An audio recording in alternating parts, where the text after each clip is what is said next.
Trouvez dans le message du temps de la fin, entre autres, le nom de tabernacle. Pourquoi la plupart des églises du message sont-elles appelées le tabernacle? Un pasteur du message peut-il porter une soutane pendant qu'il prêche?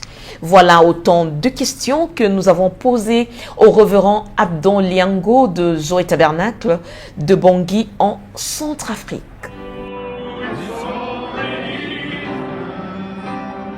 Il y a certaines pratiques et habitudes dans les églises du message aujourd'hui qui deviennent progressivement une loi ou une doctrine obligeant chaque croyant à l'appliquer.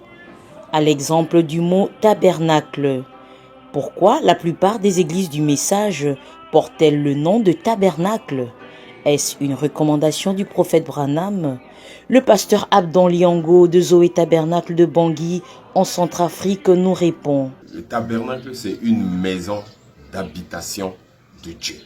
Ça n'a rien à voir avec une doctrine, ça n'a rien à voir avec une certaine loi, mais c'est que chaque église du message reflète le nom qu'elle donne à son église.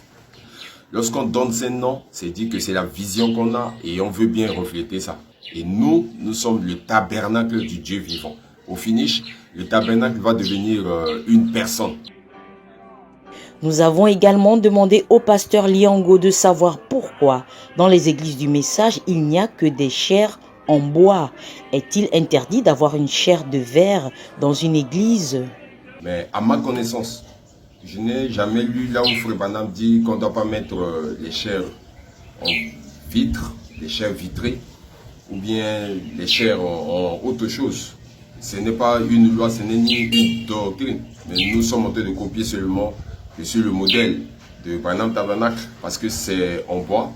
Et la majeure partie des églises ont leur chair en bois. C'est ce que j'ai constaté moi aussi, c'est ce que j'ai vu dans plusieurs églises. Mais si dans une église, on peut avoir une chair vitrée, je crois que c'est pas ça. C'est ce qui sortira derrière cette chair-là qui va donner la vie aux gens. Une autre question était de savoir si c'est un péché pour un pasteur de porter une soutane à l'église.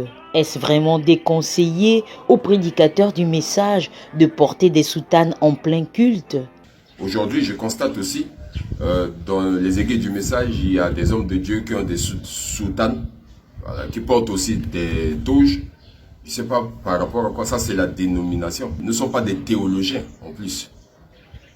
Lorsqu'on essaie de voir Frère Branham s'habille en chemise, cravate, costume. C'est un modèle pour nous.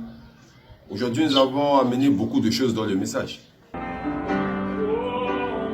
Nous avions aussi tenté de connaître pourquoi les croyants du message mettent-ils ces 3 photos dans leur église et dans leur maison. Est-ce obligatoire? Nous avons un message particulier. Et ces photos, c'est comme pour nous des symboles de ce précieux et glorieux message. Mais au-delà de tout, ce n'est pas une doctrine. Au-delà de tout, ce n'est pas une recommandation. Au-delà de tout, ce ne sont que des photos. Parce que si on essaie de créer une doctrine autour de cela, pour penser que sans ces photos, on ne va pas recevoir le Saint-Esprit, sans ces photos, on ne va pas aller au ciel. On peut même mettre 10 000 photos, 15 000 photos dans nos églises. Mais si on n'a pas le Saint-Esprit, ça ne vaut rien, ça ne vaut absolument rien.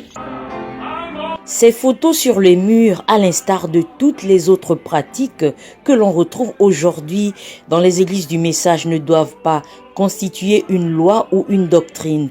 La seule chose que William Branham nous a recommandé d'avoir à la place est le baptême du Saint-Esprit dans nos âmes pour être enlevés au ciel.